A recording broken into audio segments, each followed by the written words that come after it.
Hello, and welcome to Product Talk, the 5-minute weekly podcast where I, your host Mile, will dive into topics of tech, product development, design, and marketing. That's a mouthful, isn't it? I think I might change that next time.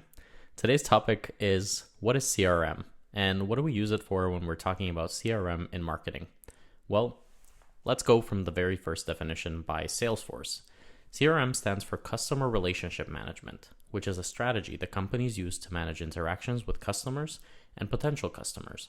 CRM helps organizations streamline processes, build customer relationships, increase sales, improve customer service, and increase profitability, which is usually the end goal for many companies. CRM, when companies talk about CRM, they're maybe usually referring to a tool which actually helps the company organize management, sale management, contact management, agent productivity, and other stuff like this. But when we talk about CRM and advertising, we're usually talking about a tool that helps us build user journeys to interact with customers and engage them to try and increase their user engagement, their conversions, and also help us with retaining those customers for longer on our application or product. For example, you can use a CRM tool to send out push notifications or emails to customers at specific times of the day so that they might check out the new offering that you have or the new update that you have. You can also use push notifications to let them know that they forgot something in their cart. And this is all part of a very complex journey. Oh, that was ironic because I said journeys, and we're going to be talking about CRM journeys today. Right. So what is a journey when we're talking about a CRM tool?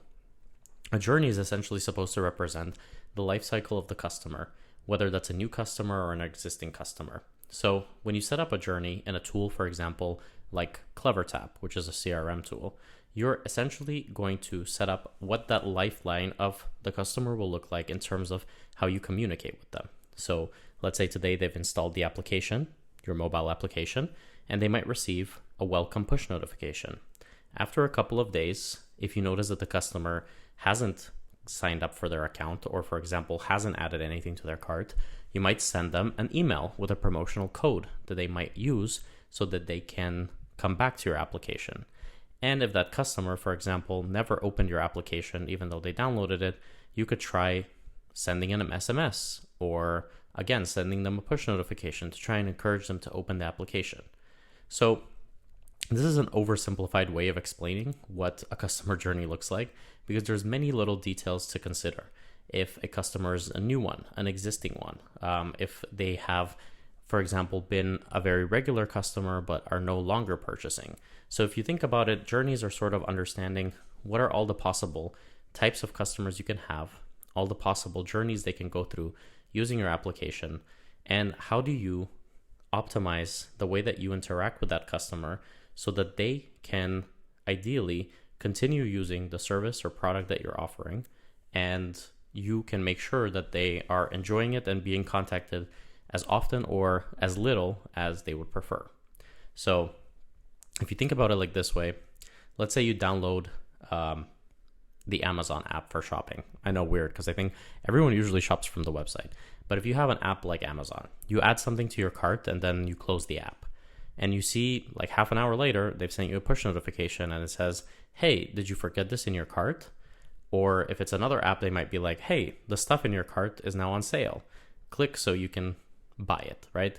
This is very thought out by marketers who are working, let's say, in CRM on these customer journeys, and they're trying to create this really, really well-structured way for customers to be retained, engaged, and to, in the end, become maybe even loyalists, very loyal customers who will continue to use that service.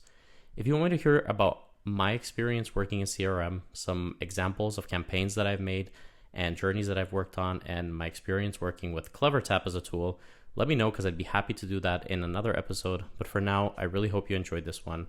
Please make sure to subscribe to the podcast and leave a good review if you've enjoyed it. And if you guys have any topics, like always, leave that in a comment below. I'd love to make episodes based on your contributions, and I will see you in the next one. By the way, there may or may not be a Patreon coming for special content and a little bit longer form content. So let me know if you're interested. I'd love to launch it with a few people first for free and then see what we could go.